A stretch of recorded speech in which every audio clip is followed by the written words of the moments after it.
So what you can see behind me is the new entrance to St Martin's House taking shape.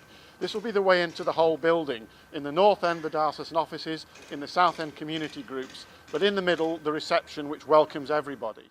Behind me, this Meccano-like framework is the outside of the outreach area. We're really pleased about this. It replaces the caretaker block which was there before. We've taken that down. People will be able to come in here 24/7 and will be able to access services that we provide or that other groups provide for some of the neediest groups in the city. I'm standing in what was the gym of the grammar school, and you can see the climbing ropes there. What you can also see is a load of doors which have come off the rooms throughout the building. They reveal some of the features of the architecture. Some of them don't look very special, and some of them are very special indeed, but wherever possible, we're keeping original features and enhancing them.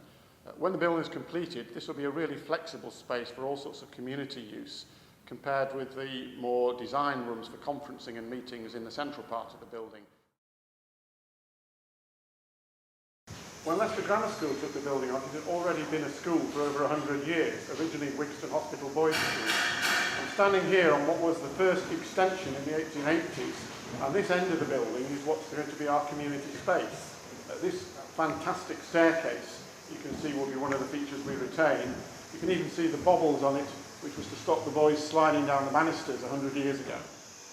As a Victorian school, of course, no thought was given to modern needs of access, but we need to make this building accessible throughout. So behind me you can see the lift going into the south end of the building. Either side of me you can see the meeting and conference rooms that we're creating, with a range of sizes from maybe a dozen in the Bishop's room here to up to 50 people in the room over here, which is themed for godly play and children's use. There's a room to my right here which will be used for teaching and training purposes, both for us as a diocese and cathedral, but also for all sorts of other groups who want these facilities in the heart of Leicester. I'm standing here on the ground floor of the north end of the building.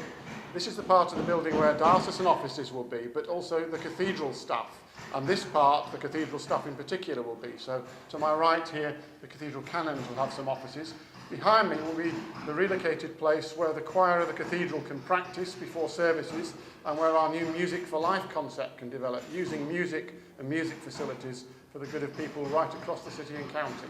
One of the really interesting things about the school we discovered was that they built the Headmaster's House right onto it, and we're standing now in what was the Headmaster's living room, or would have been over 120, 30 years ago.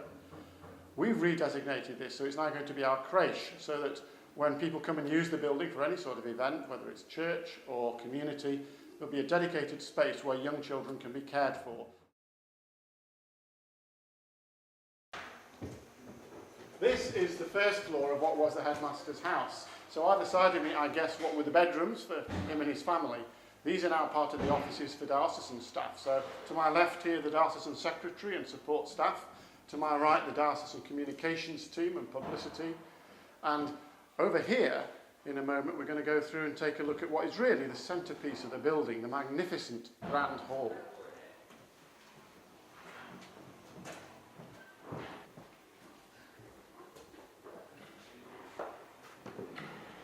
We're just bringing you into the grand hall, and maybe the impression you have is what most people have when they see it for the first time. They say, wow, what a space. And as we go in and have a look at it, I hope you'll see just what it can be for us and for the whole city.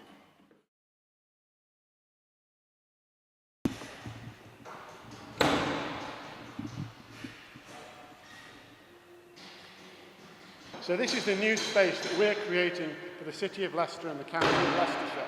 Imagine the sort of events that you can see happening in here. Could be a wedding reception, could be a party, could be fine dining and banqueting, could be a concert, could be a conference, could be a talk. And behind me, the new kitchens that will add the final touch to the facility that we're providing.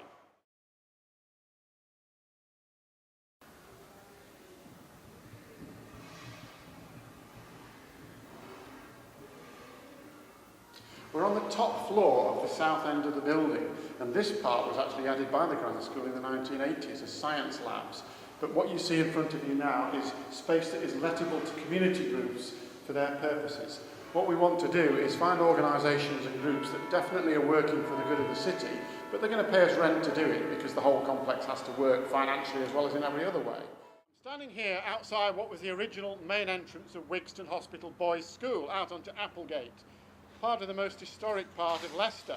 Under our feet is Roman Leicester, behind us St Martin's Church, which became the Cathedral. Wigston Hospital was originally on the site of the school, which is where it got its name. What we've done, of course, is to turn around the entrance, so we're now looking out onto the new Cathedral Square. We're taking Leicester's heritage and making it not only accessible, but of value to the next generation of Leicester. So, there you have it, St Martin's House, halfway to completion. We've tried to show you as we've gone around how we're creating a place that will embody our core values of generous hospitality, transforming relationships and attentiveness to God. All of those together creating a place of confident Christian presence in the heart of what's one of Britain's most diverse cities. We'll be ready to occupy the place by the beginning of next year, and by June 2011 there's going to be a grand opening event. It's going to be great, not just as a place to open, but as a place to serve the city and to serve the church. We're glad that you're part of the story too.